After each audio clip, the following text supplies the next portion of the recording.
Open your Bible to Genesis 37 verse 19 and 20. And they said one to another, behold, this dreamer what? Come now therefore, and let us slay him, and cast him into some pit, and we will say, some evil beast has defiled him, and we shall see. Let's read that other line together. 1 to go. And we shall see what will become of his dream. Number one, he said, behold, the dreamer cometh. So they recognize that he is a dreamer. Then the last part, they said, let us see what shall become of his dream. He said, let us see what can become of his dream. Number one, if you don't have a dream in life, you will drown in life. It is better for men to fight you because of your dream than for men to leave you because you have no dream. Because when you have no dream, you are already a dead man walking. Tell your neighbor, what's your dream? I have come to discover that until your dream, number one, threatens you, it's not yet a good dream. Number two, until your dreams begin to trigger envy and battles, then your dream still needs to be enlarged. At least Joseph dreamt once and went again and dreamt the second time. Some of you, the first dream you have may be too small. You need to dream again. If your dream is to eat, wear cloth, drive car, own a house, travel abroad, then you need to dream again. The Bible said Joseph had the first dream and he told it to his brothers and they envied him. And the Bible said he dreamt again. There's someone hearing the sound of my voice. If your dream is to get married alone and give birth to children, your dream is just to own a house and get a whatever. Your dream is a small dream. You need to dream. You need to dream a dream that threatens evil you. They are asking if you are normal. They want to take you to a doctor for checkup because they are thinking you are suffering from high fever. A dream that envies your mouth to talk about. If your dream is just to look good, then you have a small dream. He said, if your strength fail you in the days of adversity, then you have but what? He said, but your strength is little. So I can say your dream is small. What's your dream? I have a dream. There are men who are dead, their dreams are still alive. When your dream pushes you to develop an idea, a product that generation will ever live to remember, then you have a big dream. When you start dreaming on how to affect generations and infect your world, then you have a good dream. I came to church this morning to make you understand it's good to dream that you are looking good. It's good to dream that you are eating well, you own your house, you own a car, but you need to dream that you are seeing generations. They're hungry, smiling, they're sick, dancing because of you. I have a dream that by the hand of Jehovah, that by the makings of my arrival, that my generation will be singing the new song, that the healing power will move, that the grace of God will be heavy in my time. Somebody shout, what's your dream?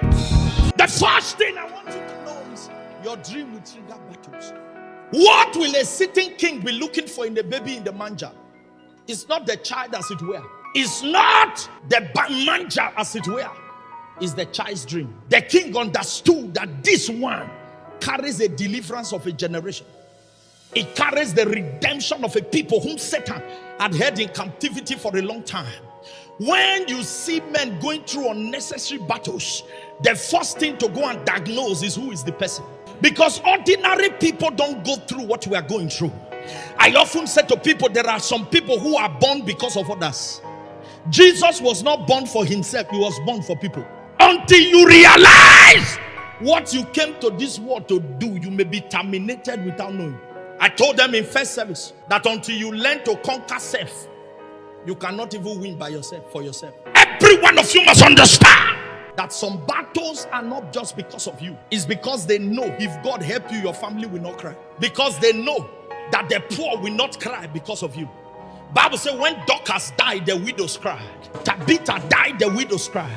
And the Bible said they took the clothes and they went to show to Peter, said Tabitha must not die. Why? He said because of her is why we are not naked. There are some of you right now, the truth is the enemy is after you because they know that if you are doing well, your mother will be happy, your siblings will be smiling, your generation will have something to smile about, and the enemy is causing confusion and fighting your destiny. But the devil is a liar. At the end of this encounter, anyone that has made you a target, the hand of God will remove them. In the first place, there are people who tell you they don't believe in enemies. You cannot be great and not have enemies. Somebody said to me, don't you know that there are people who don't like you? I say, I know. If everybody like you, then there's a problem with you. As good as Jesus, there were still people who plotted him to die. You cannot be so good that somebody will be so happy with you. There are people who your rising is their pain. I said to someone, I said, the day you became a champion, you became a target. Because any man who wants to be a champion wants to undo you.